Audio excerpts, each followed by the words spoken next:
So I saw In a Violent Nature last night, and when I got home from the movie, the first thing my partner said to me, she said, "How was the movie?" And I said, "I'm emotionally exhausted." This movie is a lot, and it was a lot different than I thought it was going to be. So this movie is basically a killer gets brought back to life in the middle of the woods, and he spends the rest of the runtime walking around the woods and murdering people in very brutal and grotesque ways, and it is very, very visceral. This movie was not at all what I expected it to be.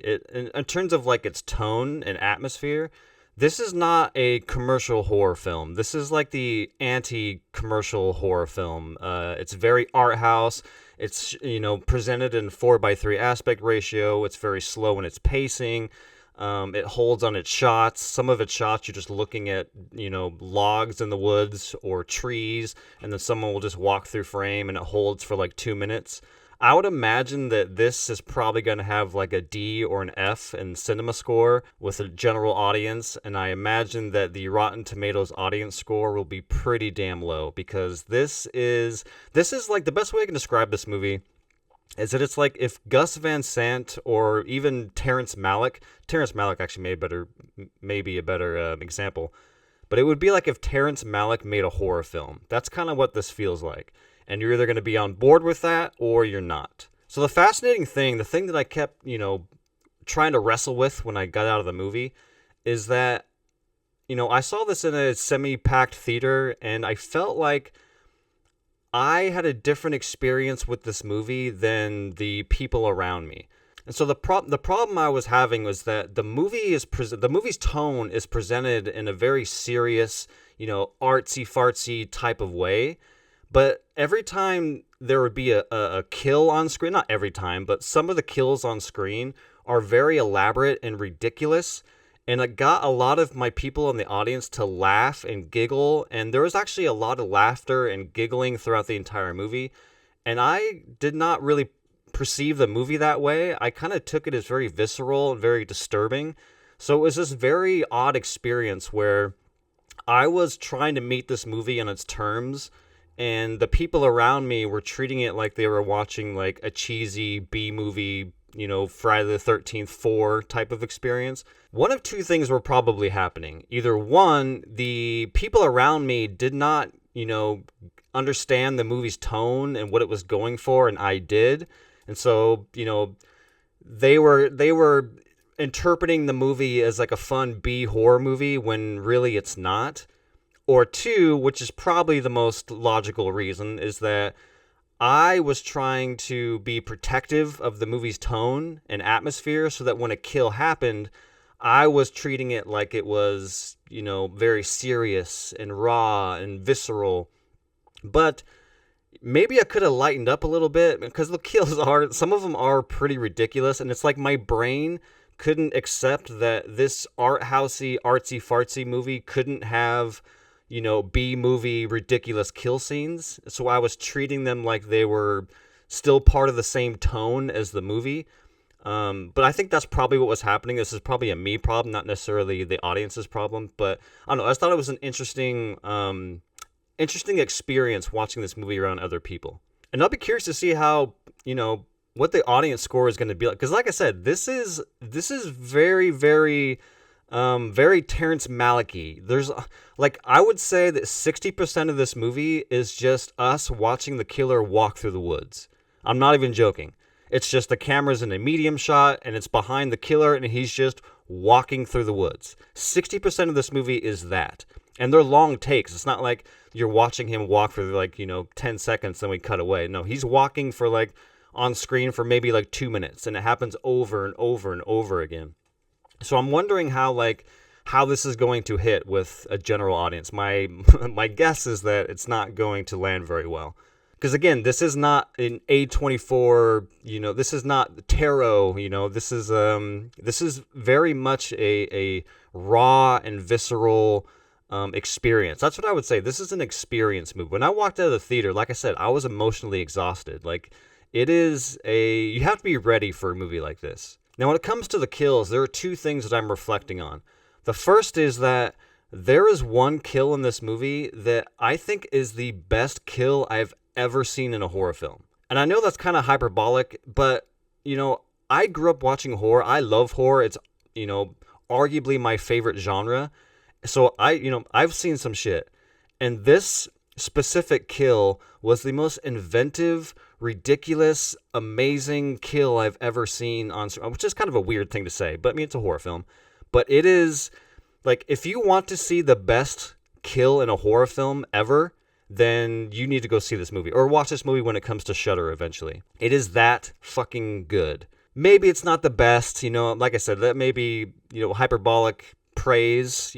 Maybe if I sat down and thought, in that long history of the horror genre, I could find a better kill. But I would say I'm confident in saying this has the best kill in like maybe the last 10 years in horror films. Like, it is that insane. The second is that there is a kill scene towards the end of the movie, like the latter half of the movie, and it's done in one long continuous take, and I have no fucking idea how they did it.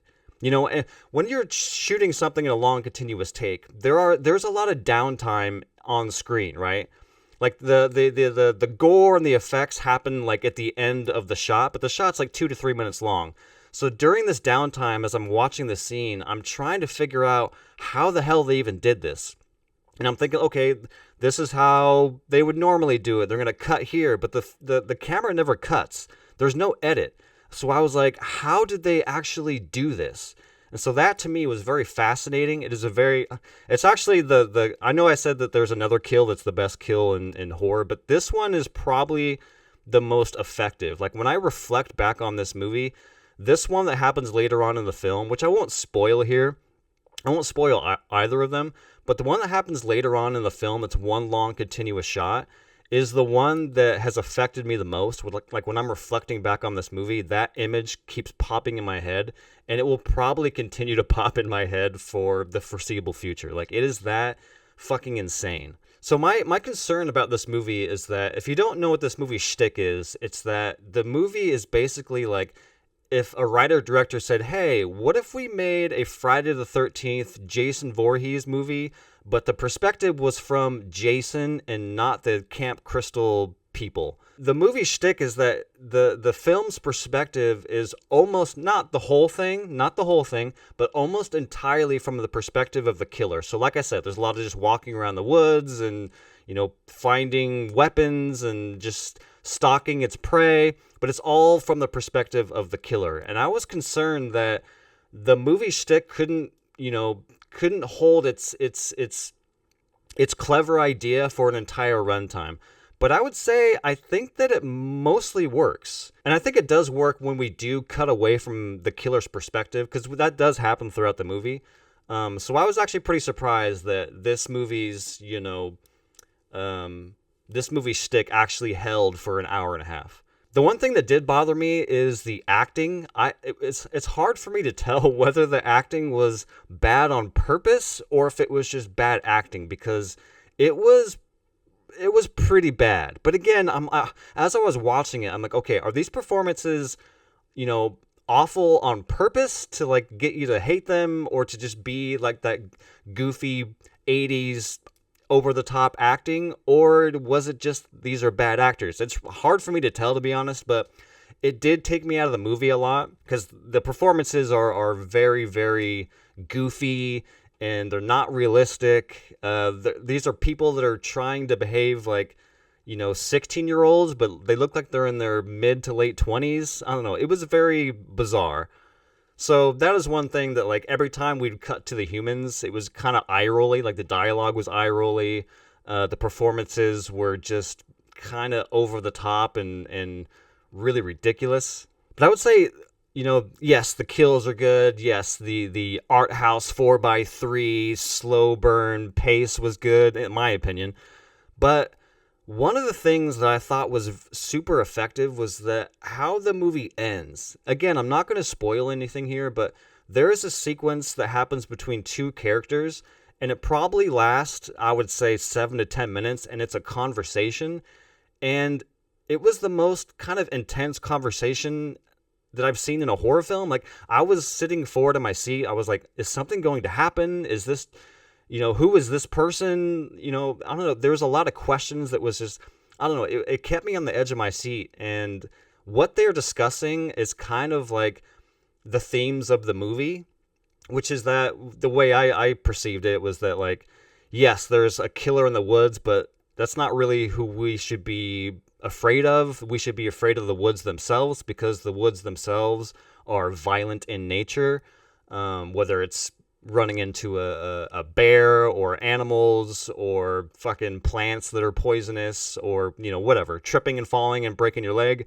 The idea that nature itself is violent and could hurt you or kill you is kind of what the message was, I guess, is what I took from it. But it's all from this conversation in the end, and I thought it to be a cool way to wrap this movie up. So yeah, in the end, this is easily one of the best horror films of 2024.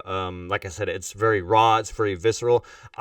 If you've seen this movie, please leave me a comment below and let me know how you kind of perceive this movie. Were you someone like the people that were in my audience that were like laughing with it and having a good time and kind of treating it like it was a B horror movie? Or were you like me and trying to like maybe be protective of the movie's tone and took the kills as a little more visceral and not B movie and like disturbing?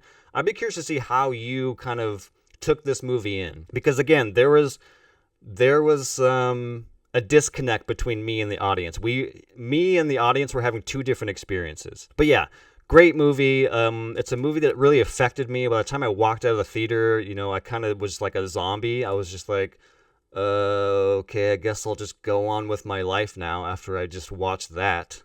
It's one of those kind of movies. But those are some of the best.